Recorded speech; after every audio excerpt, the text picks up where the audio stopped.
Hey everyone, it is 3 a.m. Eastern Standard Time, but I'm in California, so I think that puts me at midnight here. And I had a very unexpected start to my trip in that I was supposed to be flying out from Cleveland tomorrow morning.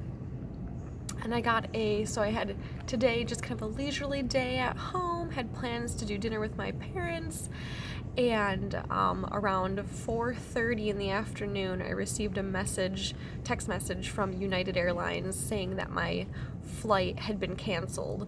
Specifically, the leg from Cleveland to San Francisco was my first flight, and then from San Francisco, it was my flight to Osaka, Japan. And that first leg, the Cleveland to San Francisco, had been canceled. So I immediately jumped on the phone with United and how can I make it to San Francisco on time? And my San Francisco flight leaves tomorrow morning.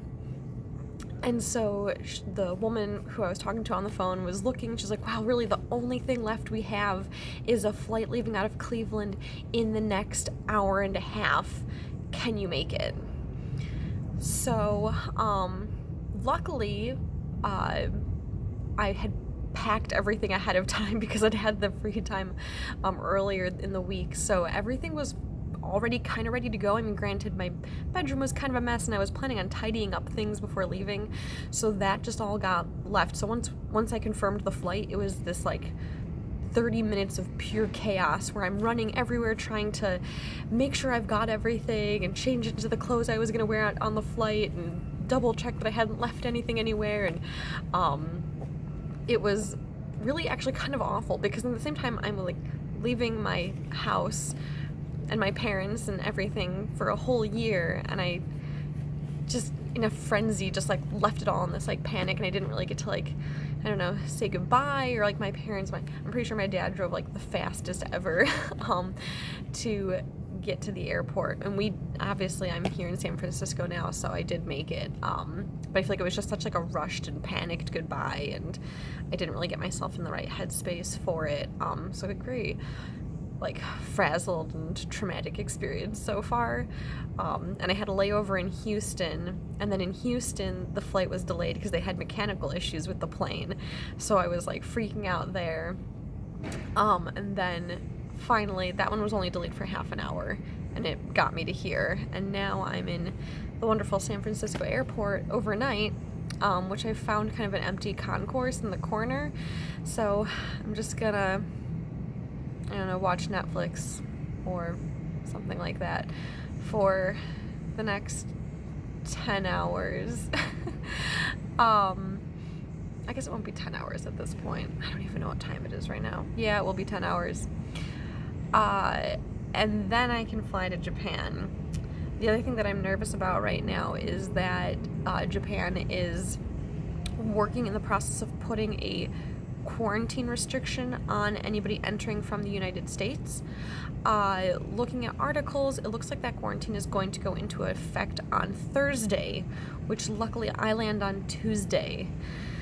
So as of this point, I will not have to be quarantined when I get to Japan, although I feel like things just change every day, so I'm still very nervous about my flight even leaving tomorrow, and if it does, will I get quarantined when I get to Japan for 14 days? So a lot of things are very, in my opinion, uncertain, and I won't really feel comfortable and relaxed until I put my feet on the ground in Japan and I guess make it through customs. So with that, I mean, I guess I'm doing it. I started the trip. I'm going, not quite the way that I expected. I'm a little bit early, but here we are. And I think leading up to this trip, when I initially decided to do this in, last year in 2019, it was a very different mindset of gonna travel the world and explore, and it's gonna be great, and all this culture, and which it just totally still holds true. But right now I'm definitely struggling with a lot of anxiety on the fact that in the middle of a world pandemic, where it's a level 4 travel restriction in the United States, and people are being told not to even go outside, and then everything's being shut down, and you're told to stay at home. What a great time to go fly to literally the other side of the world and moved to Japan for a year. So I've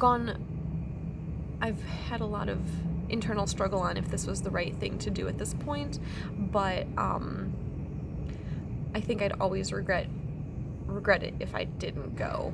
So as much as I am freaking out at the moment, I think it's one of those things I had to do for me, and I just hope it all goes well. So that's where I'm at right now, coming at you in the middle of the night from the San Francisco airport. Yeah.